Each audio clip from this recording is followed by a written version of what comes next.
बिस्मिल्लाहिर्रहमानिर्रहीम नहमदुहु व नसल्ली अला रसूलिल करीम अला सय्यिदिल मुरसलीन खातमुन नबिय्यीन मुहम्मदिन सल्लल्लाहु अलैहि वसल्लम नहमदुहु व नस्तईनुहु व नस्तगफिरुहु व नु'मिनु बिही व नतवक्कलु अलैहि व नऊज़ु बिल्लाहि मिन शुरूरि अनफुसिना व मिन सय्यिआति अमालिना।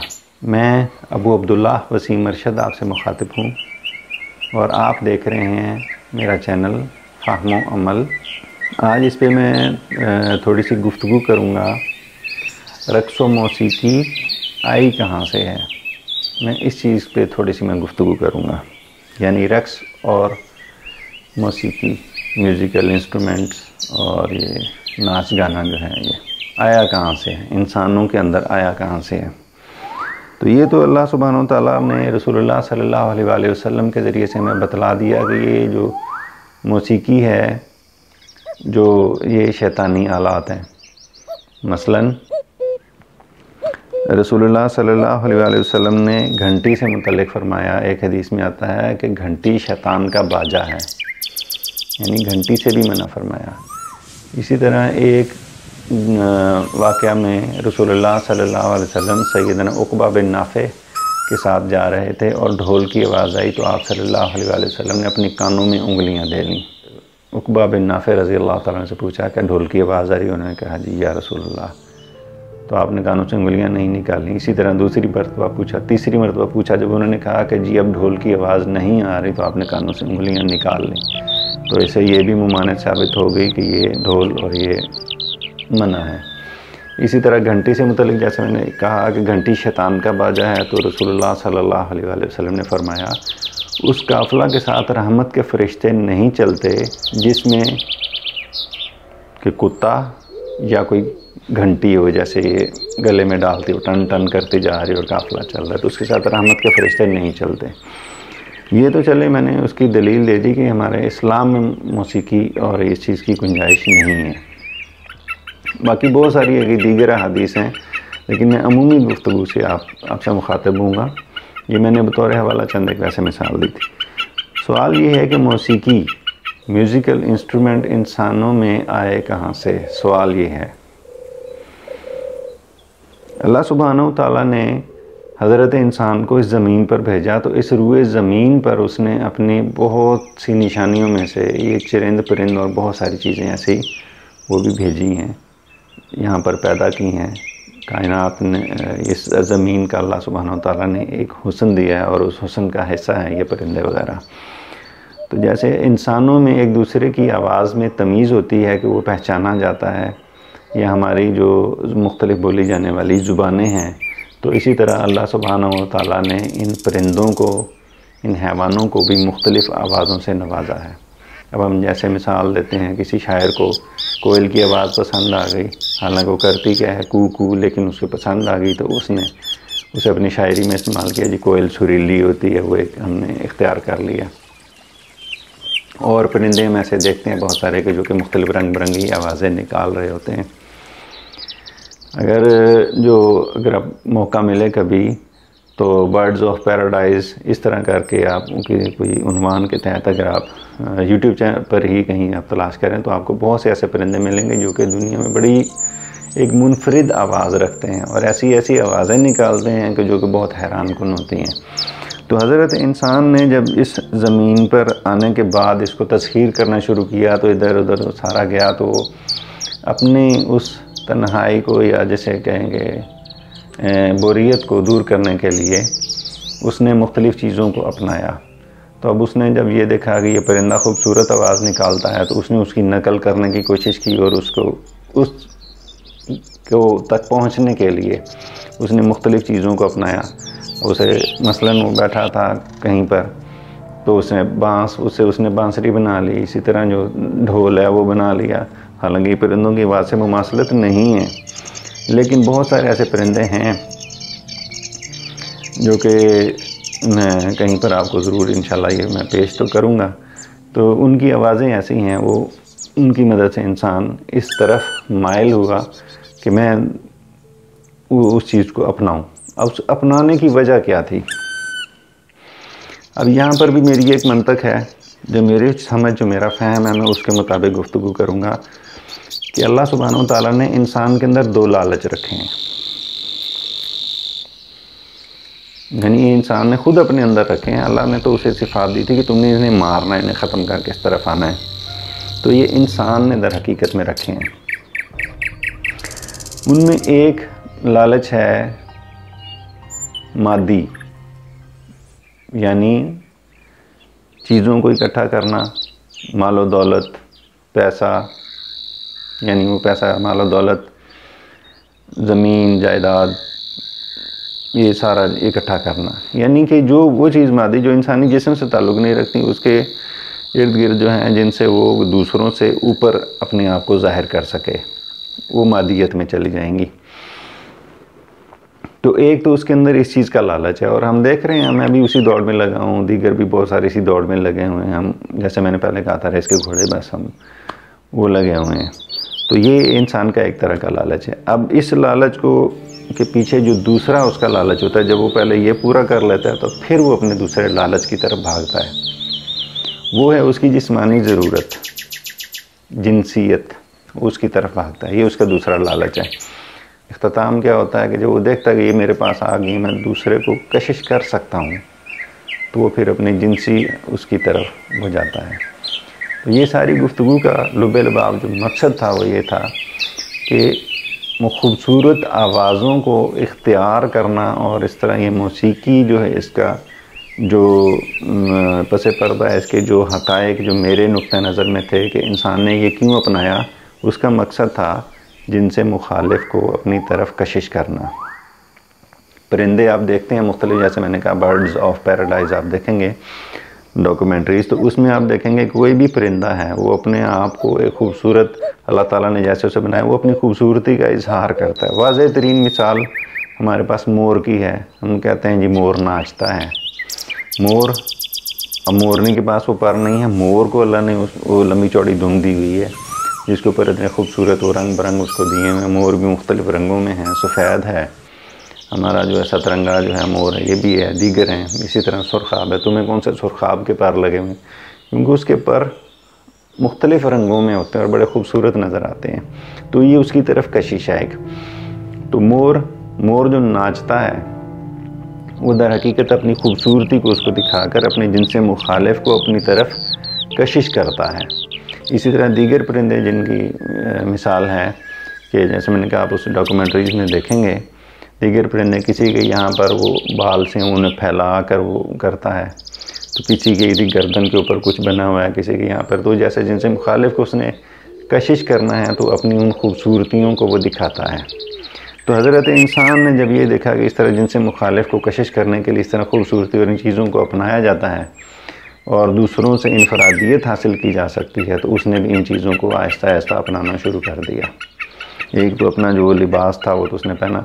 अभी वो किसी ने, अब बादशाह जो थे पुराने, हम देखते हैं कि उन्होंने वो अपनी जो कुलाह या टोपी पहनते थे उसमें वो मोती एक लगाते थे, फिर ऊपर पार लगा लेते थे वो। तो ये उन चीज़ों से कि परिंदों से जो है वो या दीगर जानवरों से वो मुतासर होकर इंसान ने उनसे इन चीज़ों को हासिल किया कि मैं खूबसूरत नज़र आऊँ, जिनसे मुखालिफ को मैं कशिश कर सकूँ। माल इसलिए हासिल किया कि मैं उसकी ज़रूरियात पूरी कर सकूँ, फिर भी वो मेरी तरफ कशिश करे। इसी तरह एक वो परिंदा है, उसकी मिसाल है कि ये माल की क्या चीज़, वो इसी तरह अपने जिनसे मुखालिफ के लिए तरह तरह के जो पत्थर वो इकट्ठे करके खूबसूरत वो उसके पास रखता है कि फिर किसी को पसंद आ जाए, जब वो सारी उनको देखती है वो पसंद करके फिर आखिरकार उसकी तरफ वो कशिश करती है। तो ये माल और दौलत और ये जो है जिनसियत, ये दोनों आपस में मुंसलिक हैं कि वो उसके लिए इकट्ठा करते हैं माल और दौलत ताकि जिनसे मुखालिफ को अपनी तरफ कशिश कर सके। तो मैंने जैसे मिसाल दी मुख्तलिफ़ परिंदों की, इसी तरह अपनी आवाज़ से दूसरों की तरफ कशिश करना। परिंदे मुख्तलिफ़ रंग बिरंगी आवाज़ें निकालते हैं, जैसे कोयल की मिसाल है, कूकू जैसे हम कहते हैं, तो कोयल है वो अपनी आवाज़ निकालती है। दीगर परिंदे हैं या वो उनका रक्स जो है वो नाचना। बहुत सारे ऐसे परिंदे हैं, उनकी मैं बतौर मिसाल मैं दूंगा कि वो जिनसे मुखालिफ को अपनी तरफ कशिश करने के लिए वो रक्स करते हैं। मुख्तलिफ़ परिंदे हैं, उनका इसी तरह आपको नज़र आएगा कि वो जब उन्होंने आपस में जिनसे मिलाप करना है तो एक दूसरे को कशिश करने के लिए कि ये मेरी तरफ आ जाए, या ये तो रक्स की तरफ आ गए। तो बहुत सारे जो जानवर हैं जानवरों की आपस में वो जो लड़ाइयाँ होती हैं, आपस में सींग टकरा के खड़े हो जाते हैं, वो भी इसी के लिए होती है कि मैं ख़ुद को ज़्यादा ताकतवर ज़ाहिर करूं और जिनसे मुखालिफ वो मेरी तरफ आकर वो कहे जी इस ताकतवर से मेरी औलाद या नस्ल चलेगी, तो उसकी तरफ कशिश होती है। क्यों? जानवरों के पास तो ये पैसा और ये चीज़ मालो ज़र वो तो नहीं है, तो उनके पास उनकी ताकत होती है। तो इंसान भी मालो ज़र इसलिए हासिल करता है कि वो ताकत इख्तियार करे। ज़ाहिर है जिस्म को इतना ताकतवर बनाना उसके इख्तियार में नहीं है, जबकि जानवर के इख्तियार में भी अगरचे नहीं है, लेकिन जानवर अपनी उस ताकत के ज़रिए से जिनसे मुखालिफ को कशिश करता है, जबकि हज़रत इंसान अपने मालो दौलत के ज़रिए से दूसरे की तरफ कशिश करता है। खूबसूरत अल्लाह सुब्हानहू तआला ने इंसान एक से एक बढ़कर बनाया है। तो ये थे मुख्तलिफ। तो फिर उसी खूबसूरती को इंसान ने बढ़ाने के लिए इन्हीं मुख्तलिफ चीज़ों को अपने अंदर लेकर आया। कोई परिंदों से उसने ली, कुछ उसने कोई जानवरों की कुछ शक्ल से कुछ ऐसे वैसे ली। तो ये तमाम चीज़, और दूसरा इसका मकसद जो हज़रत इंसान ने अपनाया है कि मैं दूसरों से मुख्तलिफ नज़र आऊँ, मुनफरिद नज़र आऊँ, और उसकी वजह भी वही है कि जब मैं मुनफरिद नज़र आऊँगा तो जिनसे मुखालिफ मेरी तरफ कशिश करेगी। तो ये हज़रत इंसान ने मौसीकी और रक़्स को दर हकीकत वहाँ से अपने अंदर लेकर आया, और उसके लिए फिर उसने तरह तरह के मौसीकी के आलात बनाए जो कि उसको उस की तरफ लेकर जाते हैं। अब इस मौसीकी का इंसान पर असर क्या होता है, अब इस गुफ्तगू का कि मौसीकी इस्लाम में हराम क्यों है, वो एक अलग चीज़ कि जो मेरा मंतक, मेरी जो नुक्ता नज़र है, मैं वो बयान करता हूँ कि आखिर ये मौसीकी हराम क्यों है, इस्लाम में ये मना क्यों की गई। क्योंकि अल्लाह सुब्हानहू तआला ने नशा आवर चीज़ों से मना किया, नशा। और ये मौसीकी वो नशा है कि जब किसी को मौसीकी की लत पड़ जाती है, वो मौसीकी की तरफ होता है, तो हमारे जो शायरी में ऐसे अल्फाज हैं या वो मौसीकी में ऐसे आलात हैं, वो इंसान के अंदर एक हिजान की कैफियत पैदा करते हैं। उस हिजान की कैफियत के पैदा होने के बाद उसकी कशिश उसकी तरफ होती है। दूसरा, इसका कोई ताल्लुक़ तो नहीं, कोई मंतक तो नहीं, लेकिन मैं बतौर मिसाल एक सिर्फ पेश कर रहा हूँ कि हो सकता है ऐसा हो। ये अल्लाह सुब्हानहू तआला की कुदरत है, उससे कुछ बहीद नहीं है, कुछ हो सकता है ऐसा हो कि इसराइल के साइंसदानों ने कुछ इस नौइयत का वो कुछ है, उन्होंने पोल्ट्री पर जो तजर्बात करते हैं, उन्होंने ये किया कि वो एक अंडे से जो जब चूज़े निकलते हैं तो उनमें जो मुर्गे होते हैं उन्हें बचपन में ही वो मार देते हैं, ख़त्म कर देते हैं। लेकिन उन्होंने उसका हाल ये निकाला, कोई मखसूस किस्म की मौसीकी है, वो उन अंडों को जब इंक्यूबेटर में रखते हैं तो उन्हें वो मखसूस किस्म की वो मौसीकी सुनाते हैं, जिसकी वजह से वो अंडों के जो हैं वो ज़्यादातर उसमें से जो है वो मुर्गियाँ जो हैं वो निकलती हैं ताकि उनकी अंडों की पैदावार बढ़ सके। ये वीडियो में उम्मीद है कि मैं आपको दिखा सकूँगा। तो ये जो मौसीकी है उसका इंसान पर मनफी असर मैं समझता हूँ ये भी हो सकता है, जिसके हो सकता है इम्कान है इस चीज़ का कि उनमें ये जो फीमेल जो हैं जो उनकी तादाद वो ज़्यादा होती हो सकता है, ये मुमकिन है जो इस लॉजिक से, जो इस मंतक से जो नज़र आ रहा है ये।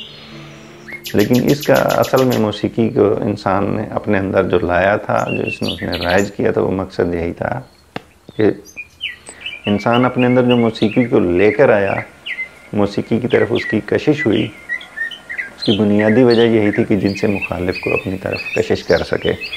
और ये मौसीकी इंसान को मदहोश करती है, मस्त करती है।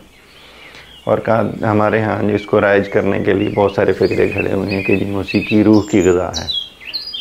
रूह की ग़िज़ा कतन नहीं है। मौसीकी अगर रूह की ग़िज़ा है तो किसी नेक रूह की तो कम अज़ कम हो नहीं सकती, किसी बद रूह की ज़रूर हो सकती है। नेक रूह की कतन ये ग़िज़ा नहीं है। नेक रूह की ग़िज़ा जो है वो अल्लाह सुब्हानहू व तआला का ज़िक्र है, वो कुरानुल करीम से हो या वैसे उसके किसी सिफाती नाम का विरद करना या आप उसे अपनी ज़ुबान पर जारी रखना या मसनून दुआएं जो हैं वो तो किसी नेक रूह का खुराक हो सकती है। मौसीकी कतन किसी नेक रूह की कम अज़ कम खुराक नहीं हो सकती, ये बद रूह भी हो सकती है।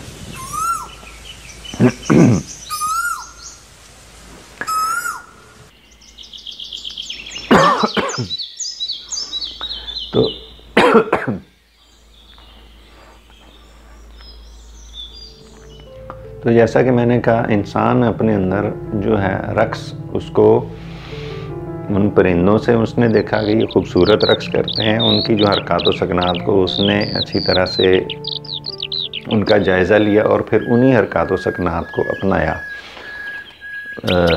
मुख्तलिफ़ अगर आप जो हैं उन जानवरों की हरकत अगर आप देखें, और अगर आपने कभी जो गाने वगैरह हैं उनमें देखें, तो वो जो हरकतें करते हुए आते हैं, उन जानवरों की हरकत और उनकी में मुमासलत आपको नज़र आएगी। मेरे पास अगर उसकी कोई वाज़ेह तरीन मिसाल मौजूद होती तो मैं दिखा सकता, लेकिन जो मैं इंशाल्लाह कोशिश करूँगा कि मैं आपको परिंदों के जो रक्स की हरकत व सकनात वो मैं दिखाऊँ बतौर मिसाल, ताकि आपको वो नज़र आ सके। देखेंगे जो मैंने गुफ्तगू की है उसमें मुमासलत कहाँ तक है। तो ये इंसान ने जो हरकत व सकनात जो रक्स की सूरत में अपनाई, दर हकीकत उनका मकसद अपनी जिनसे मुखालिफ को अपनी तरफ कशिश करना, और ये इंसान के अंदर एक हिजान की कैफियत पैदा करती हैं। क्योंकि उनकी जो सिफ्त है, जो परिंदों की, उन जानवरों की सिफ्त है, वो रक्स जिनसे मुखालिफ को कशिश करने के लिए और उनसे मिलाप के लिए करते हैं।